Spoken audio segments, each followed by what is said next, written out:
Bakit tila laging hindi handa ang marami tuwing may bagyo? Alamin ang 4 na pagkakamaling dapat nang itigil. 4 na karaniwang pagkakamali bago ang bagyo. At paano ito maiiwasan? Una, hindi pag-monitor sa balita o weather update. Bakit mali? Kapag hindi sinusubaybayan ang balita, hindi nalalaman ang eksaktong lakas, direksyon at oras ng pagdating ng bagyo. Maaaring hindi makapaghanda sa tamang oras. Bakit ginagawa? Marami ang hindi sanay makinig sa radyo o manood ng balita o akala nila ay mahina lang ang bagyo. Tamang gawin, ugaliing makinig sa opisyal na weather updates mula sa PAGASA o lokal na pamahalaan. Siguraduhing alam ang signal warning at kahulugan nito.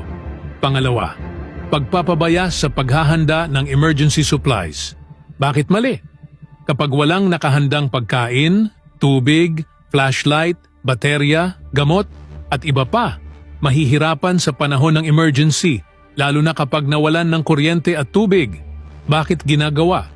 Iniisip ng ilan na hindi naman ganoon kalakas ang bagyo o na makakabili pa sila kahit sa huling oras.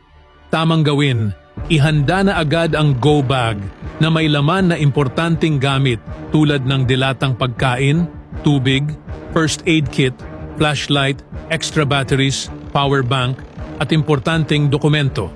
Pangatlo, pagtangging lumikas kahit may abiso. Bakit mali? Kapag hindi lumikas kahit may babala ng pagbaha o landslide, inilalagay sa panganib ang sariling buhay at ng pamilya. Bakit ginagawa? Natatakot mawala ng gamit, bahay, o hindi naniniwala sa babala ng autoridad.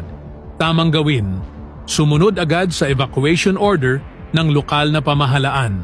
Mas mahalaga ang buhay kaysa sa anumang ari-arian. At pang-4, pagtatali lamang ng bubong o gamit sa labas sa halip na masinsinang pag-iingat. Bakit mali? Ang simpleng pagtali sa bubong gamit ang lumang lubid o pagtakip sa gamit ay hindi sapat sa lakas ng hangin ng bagyo. Maaaring tangayin ng hangin at makasakit pa sa iba. Bakit ginagawa?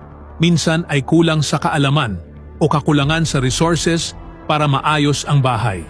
Tamang gawin, higpitan ang pagkatali sa bubong. Gumamit ng matibay na tali gaya ng nylon. At siguraduhin ang mga gamit sa labas ay nailigpit at nakasecure. Kung hindi matibay ang tirahan, pansamantalang lumipat sa evacuation center. Para sa konklusyon, ang tamang paghahanda ay nagsisimula sa tamang impormasyon at disiplina. Ang bagyo ay hindi basta-basta dapat binabalewala dahil may kakayahan itong magdulot ng matinding pinsala sa buhay at ari-arian.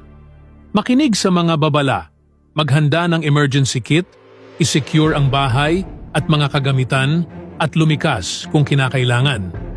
Guilty ka rin ba sa 4 na pagkakamaling ginagawa mo bago ang bagyo? Comment mo ang yes kung guilty ka. At hit like, follow, and share mo na rin ito sa iba para sabay-sabay tayong maging handa sa panahon ng bagyo.